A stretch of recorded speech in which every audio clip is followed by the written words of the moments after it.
My friends, good afternoon. This is Dr. B, the best doctor in medicine. 30 plus years of experience in medicine. Today, Dr. B wants to talk to you about the first sign, the very, very first sign that your diabetes is damaging your heart, is causing you to have heart disease. Guys, diabetes is a disaster. A real disaster. Millions and millions and millions of people in America have diabetes, and more and more and more and more people are developing diabetes every year. And it's crazy how now it's appearing in teenagers, in very young adults, because of course of our lifestyle that is no longer what it used to be in past generations. If you have diabetes, whether it's type 1 or type 2, and you are taking care of it and you are worried about your health, remember that it doesn't matter whether your diabetes is fully controlled or partially controlled or not controlled. Every year you need to have an ultrasound of your heart. We call that a cardiac ultrasound, also called echocardiogram, also called simply echo. Means your doctor sends you once a year to a cardiovascular clinic like our clinic where I work, right? We are expert in cardiovascular medicine. And every day I check dozens of patients, check their heart, their carotid, everything, right?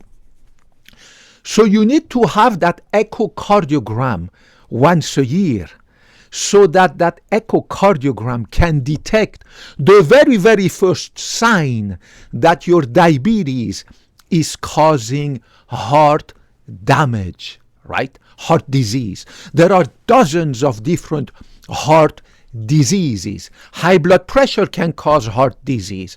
Diabetes can cause heart disease. Some medication can cause heart disease. Chemotherapy can cause heart disease. Aging can cause heart disease. Blah, blah, blah, blah, blah, blah, blah, blah, blah. There's dozens and dozens of different types of heart disease and dozens and dozens and dozens of different causes for heart disease. One of the major causes of heart disease is diabetes, whether type 1 or type 2. That is why you have to make sure that your doctor sends you once a year to the cardiovascular clinic to have your heart checked with the ultrasound probe that they put on your heart, so that I can tell you what is the first sign that your diabetes is damaging your heart, and make sure that you don't have that sign, right? Because if you have it, then it's a big problem.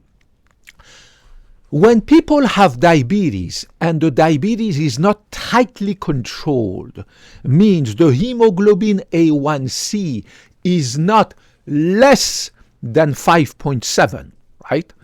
Then slowly over time, diabetes can cause stiffness of the ventricles of the heart. The ventricles, left and right, are these two chambers that fill up with blood, and then they push the blood into your lungs, into your brain, into your liver, into your kidneys, into your whole body. The heart is made of a left side and right side. So the left side pumps the blood, the left side pumps the blood into your body, the right side pumps the blood, deoxygenated blood, into your lungs to oxygenate your blood, and then the blood comes back, goes into the left side and pumps into your brain, your liver, your kidneys, everywhere, so that you're happy, and your muscles, so that you're happy. The very first sign that your diabetes is causing heart damage is that your heart, the two ventricles, the left and the right, they are no longer dilating nicely to fill up nicely with blood and then pump the blood into your body and into your lungs to breathe and to oxygenate the blood, right? So the ventricles become stiff. Your heart becomes stiff. Imagine having a birthday balloon. You blow air into that balloon and you dilate nicely that balloon, birthday balloon, with air, right? So the birthday balloon is very soft, very compliant. It dilates nicely to fill up with air. The heart is the same, except that the chamber, pumping chambers, the ventricle, left and right ventricles, they don't fill up with air like a birthday balloon, but they fill up with blood. They fill up nicely. They are soft and very compliant, right? And then they can contract after filling up with a lot of blood. So a birthday balloon is called compliant. Compliant means it's the opposite of stiffness, right? Compare a birthday balloon to a car tire. It is extremely hard to blow any air in a car tire because the car tire is very stiff. So you cannot just put your mouth and blow air in a car tire. You need to go to the gas station, right, and have that pump that is going to push air with very high pressure to dilate, to fill up with air that car tire. So the car tire is very stiff, not compliant, whereas the birthday balloon is very compliant, means not stiff. When it's very compliant, then it's going to dilate nicely. When it is stiff, it's not going to dilate nicely. And that's the number one sign that diabetes is causing damage to your heart. So obviously diabetes can cause many other problems to your heart, right? I don't want to go too much into details. It can, for instance, damage your coronary arteries, the two big arteries that we have that bring food and oxygen to your heart, so that your heart can have food and oxygen to pump blood into your body and your lungs, right? We call them the coronary arteries. Diabetes and high blood pressure, right, and aging can cause those arteries to accumulate plaques of atherosclerosis. And then, of course, as the diabetes keep going and high blood pressure, aging, those plaques eventually they make the lumen narrow, right? They cause coronary artery obstruction, right?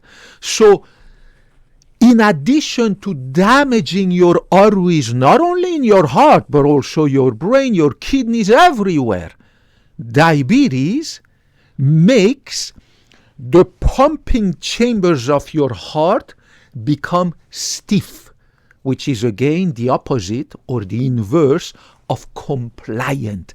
Means as time passes and your diabetes is not tightly controlled, the heart is no longer able to dilate nicely to pick up a lot of blood and then push them into your body and your lungs, right?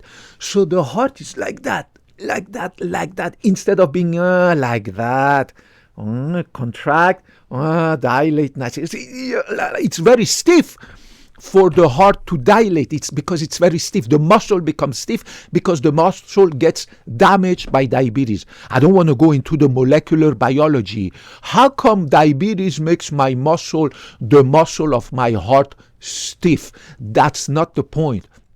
The point for you is to understand that if your diabetes is not tightly regulated, means your hemoglobin A1C is not less than 5.7%, over time, your diabetes will make your heart become stiff.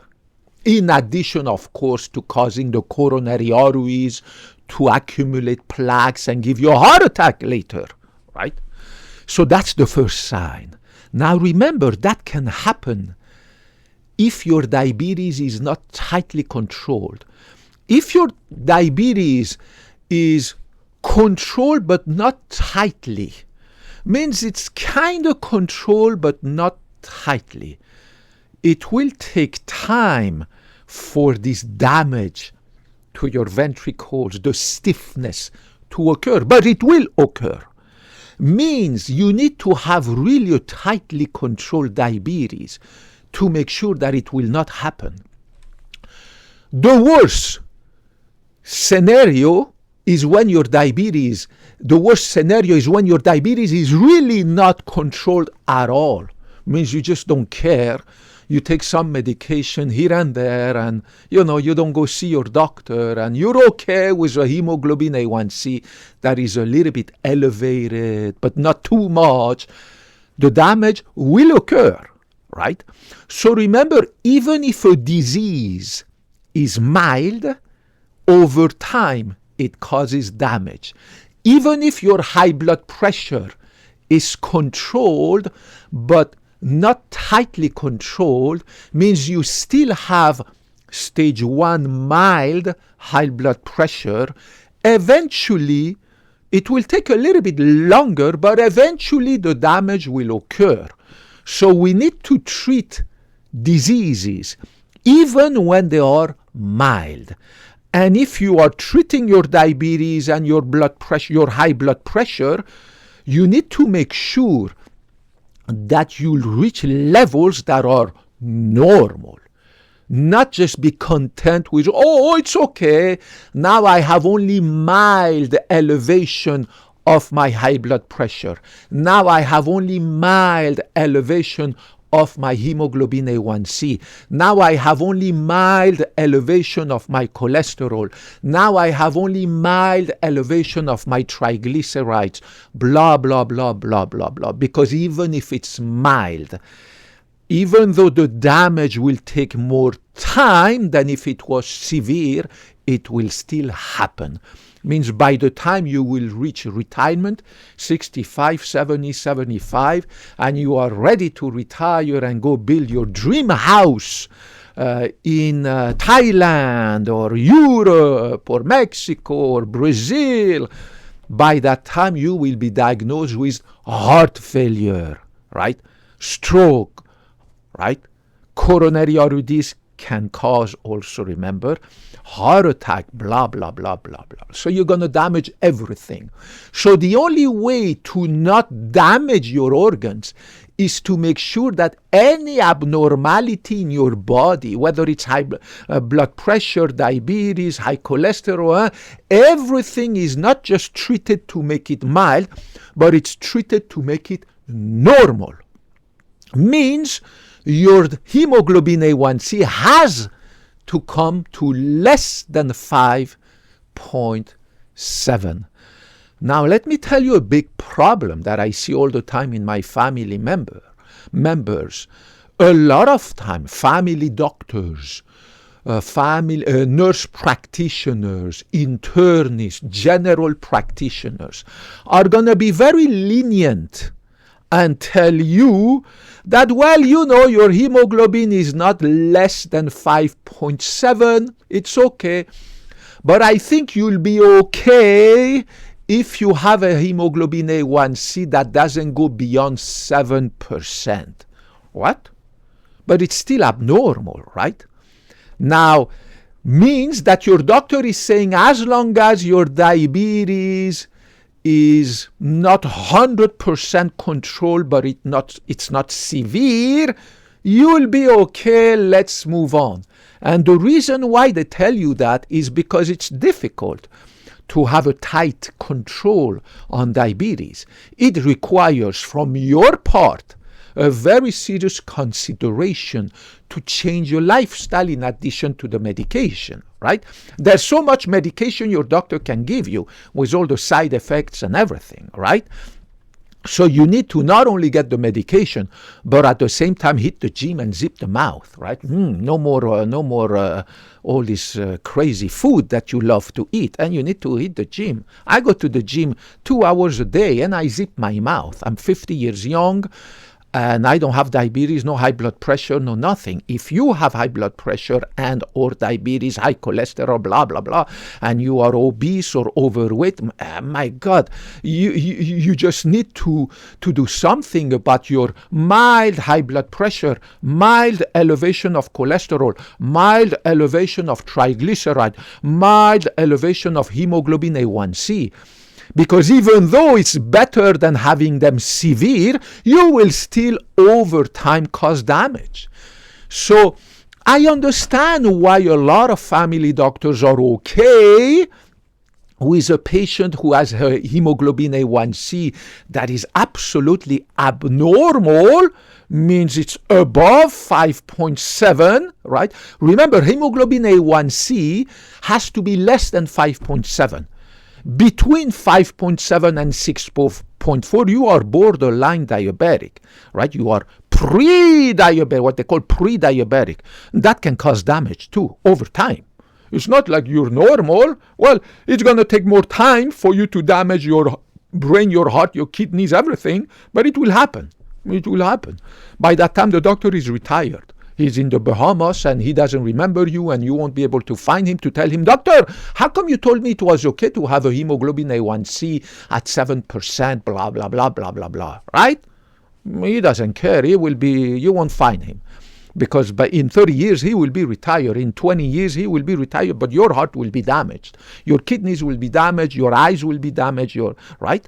So don't be content. Don't be happy with having a kind of control over your blood pressure, a kind of control over your diabetes, a kind of control over your cholesterol. No, you need to have a tight control because that's the only way to age gracefully and to avoid the damage in the future, right? So remember, be very, very, very, very careful. If your hemoglobin A1C, I repeat, is between 5.7 and 6.4, you are borderline, and that causes damage too. You need to put it less than 5.7. And that's a great opportunity because you are at the pre-diabetic stage. But if your hemoglobin A1C is more than 6.4%, you are definitely diabetic. And a lot of doctors are going to say, well, 7 is okay, 7.5 is okay, 7.9 is okay. No, it's not. It's not, because you are still diabetes. You still have diabetes. You're on the medication, but it's tight. It's difficult to control diabetes just by medication, guys. There's so much medications can do. You need to lose weight. You need to lose a lot of weight to help your doctor lower that freaking hemoglobin A1C. And for that, you need to hit the gym and you need to zip it, right? Losing weight is not going to happen out of the blue. You need to zip it and you need to go to the gym 2 hours just like Dr. B and to zip it just like Dr. B. I eat a tiny bit every day. I eat a tiny bit, right? I don't skip any meals. I have posted a video about that. Sometimes I do because of work, right? I skip my lunch. I don't have the time. I'm too busy. It's okay. What's the big deal? And I don't resist any cravings, right? I deal with my craving by little tiny snacks of healthy, 100% healthy nuts, little nuts, no sugar, no salt, no nothing, with some tea. That's it, I'm done. Peanut butter, olive oil, walnut oil. It cuts your hunger quickly. You're done for 3 hours. You're not hungry anymore with tiny little nuts like this, and you're done, right? Because fat and protein, or have a little protein juice that you make yourself, 100% protein, mix it with cocoa powder, 100%, no sugar, no salt, no nothing, no artificial sweeteners. That's it. It will cut your hunger. You're done for 3 hours. Then in 3 hours, you have another craving, grab a fistful of pistachios, but natural, right? 100%, no sugar, no salt, no nothing. all right, with some tea, with some coffee, no caffeine after 12 o'clock, blah, blah. You know, right? I posted videos. So remember, your doctor, you need to ask your doctor, if you haven't had one, to send you to have an ultrasound of your heart. It's called an echocardiogram, right? Called an echo, so that you can be checked to see if you have the very first sign that your diabetes is damaging your heart.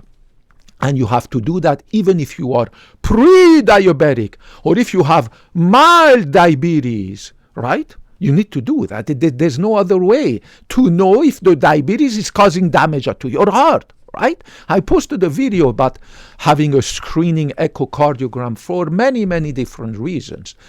And remember, if your doctor doesn't care about you, doesn't pay attention to you, spends only 5 minutes in the room with you, doesn't explain to you anything, which is, remember, 5 minutes is the average time a doctor spends with his or her patient in the waiting room, in the exam room. Statistics of the American Medical Association, AMA, whereas patients in average spend 45 minutes in the waiting room. 45 minutes in the waiting room, 5 minutes in the exam room with the doctor. That's the statistics of the American Medical Association. What can you do? What can you ask in 5 minutes? The doctor goes in and out because he's busy making money to pay his Mercedes-Benz, his villa, his vacation to Europe and blah, blah, blah. So he doesn't want to spend too much time with you because he needs to go quickly in the other rooms to make more money, see more patients.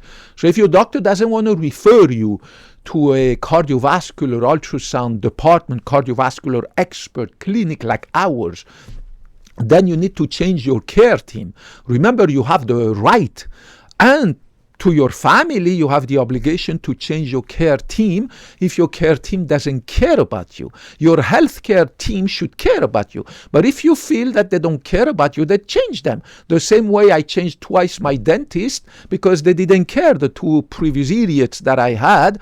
And now I have found a great dentist who cares, who takes time, who pays attention, who explains to me what he's doing and what's going on with my x-ray, blah, blah, blah, right? He doesn't just kick me out quickly to go to the other room, make more money, right? Like the other two idiots that I had before as dentists. I'm happy that I changed them. So it's the same for medical doctors, nurses, anybody. You hire a plumber, he's not good, kick him out, get another one. You hire a carpenter to change, I don't know, a roofer, he's not good, get another one, right? So you have the right, you have the obligation to yourself, to your family, because your family wants you around, right? To change your care team and to get a better one, call your insurance company, tell them I don't want to go with this doctor anymore. You get another doctor that you search, good reference, everything. Once you see the new doctor, he will ask for your record to be transferred. He will call the manager in the other clinic that you were not happy with or the hospital, and they will get your record. You have the right to have your record transferred, your medical record, from one facility to the other. It's your right, and they know how to do that, and that's it, you're done. And then you're going to get good care and everything. They will send you once a year to have a checking of your heart, checking your carotid arteries. I mean, there's so much screening that you need to do. If you are developing stiffness of your heart, you have to really, really be scared, because that's the beginning of developing heart failure. So you have to not reach that stage where your heart is starting to become stiff. Means the pumping chambers are no longer able to dilate nicely to fill up with blood like a birthday balloon would fill up with air. And they start to become like a tire, like a car tire. They become stiff. It's hard to dilate them with blood the same way it's hard to dilate a car tire with air. And that's really bad, because a few years down the road, then people have heart failure. It's a disaster what diabetes can do, and that can happen even at the mild stage. I posted a video about the same thing, what high blood pressure can do, and what is the first sign that high blood pressure is damaging your heart. Take a look at it. Guys, remember that right now, it's July 2025, as I'm talking to you right now. Times have changed. You need now, it's a new America. You need to get in charge of your own healthcare. You need to be your own healthcare advocate. You need to advocate for your own healthcare and not trust your doctor 100% like the good old days when patients used to trust their doctor like they trust God, right? It's no longer like that because doctors are no longer what they used to be. Doctors have become businessmen, whether it's in private clinic or hospital. They want to see more patients to make more money, and same thing at hospital. Hospital pushes doctor to see more patients. That's why a lot of doctors eventually get pissed and leave hospitals and go to open their own private clinic, because in hospitals doctors have to say this to the manager, to the hospital director. They have to see a certain number of patients, blah blah blah, otherwise they don't get their bonus, otherwise they get sanctions, otherwise they this and that and it's crazy. So the hospitals are pushing doctors to see more patients to make more profit. The same way for nurses. I mean, the hospitals are pushing all these nurses to have 25, 30, 20 patients for one nurse. It's crazy. How can one nurse take care of 20 patients? But they want to save money. They want to keep more money for themselves. So you see all the time all these nurses who are demonstrating, who are on strike because of too many patients. Same thing for doctors. And it's going to get worse. So you need to get in charge of your own healthcare. Trust your doctor to a certain extent. But if he's no good or she's no good, change the doctor. There's millions of them everywhere. Go get another one, right? You don't have to stick with the same guy or the same woman who doesn't give a cazzo, who cares only about making money. And they do. I mean, they have an excellent lifestyle. She just bought a house, 5-bedroom, 4-bathroom, with a swimming pool and everything. So she needs to pay the $10,000 a month mortgage, and she just bought a Ferrari. That doctor, she needs to pay the car payments for that Ferrari, which is about $15,000 a month. So she needs to go on vacation with her kids and wife to Europe, 5-star hotels. It costs a lot of money, this kind of lifestyle that all these people have. Not Dr. B. Dr. B lives with modesty and humility. I have a very, very frugal life.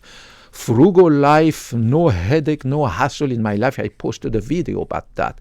I'm probably 1% of doctors who are just like me, living with frugality.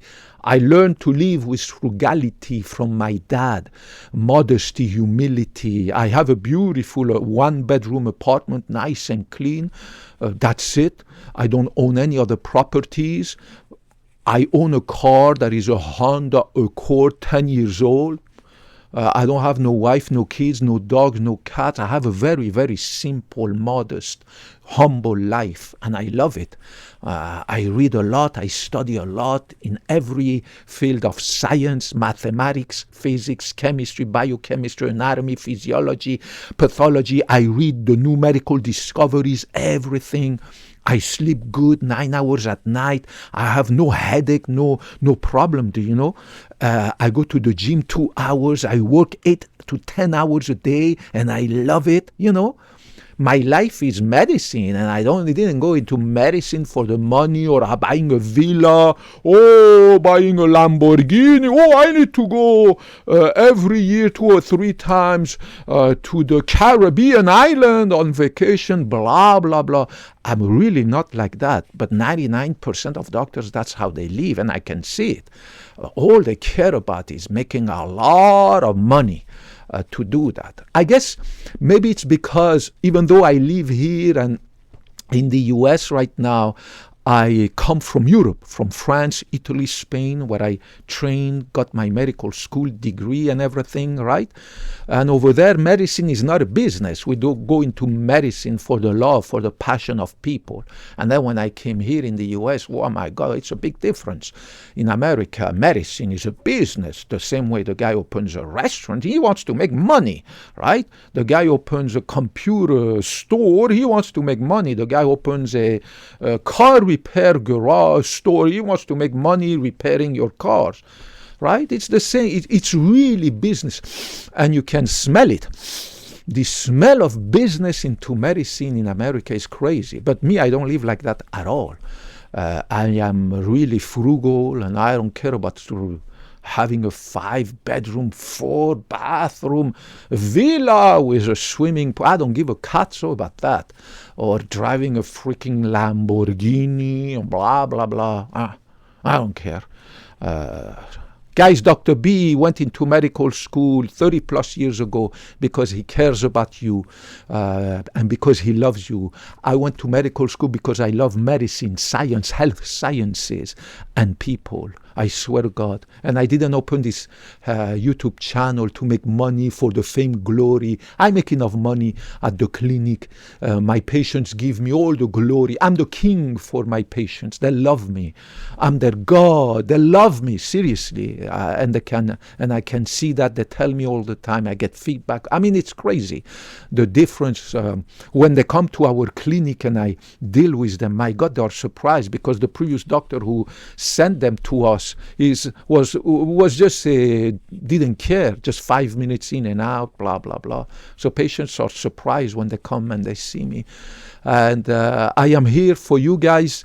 Get back to me. Make sure that you don't forget to have an echocardiogram once a year at least, to make sure that you don't have the first sign that diabetes is damaging your heart. And don't forget to address that diabetes even before it becomes diabetes, means you are pre-diabetic, or even if it's mild diabetes. You shouldn't walk around every day, go to work, walk around with pre-diabetes or with mild diabetes. Oh, but I'm on the medication, it's mild diabetes. My hemoglobin A1C is mildly elevated and my doctor said it's okay.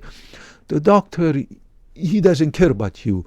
By the time you develop a stroke, a heart attack, heart failure, kidney failure, eye disease because of that mildly elevated high blood pressure, mildly elevated diabetes, pre-diabetes, mildly elevated cholesterol, mildly elevated triglycerides, it's okay. That doctor will be gone in retirement with millions of dollars in the bank. He will even not, you will even not know where the cazzo he is, so that you can do nothing. He's gone.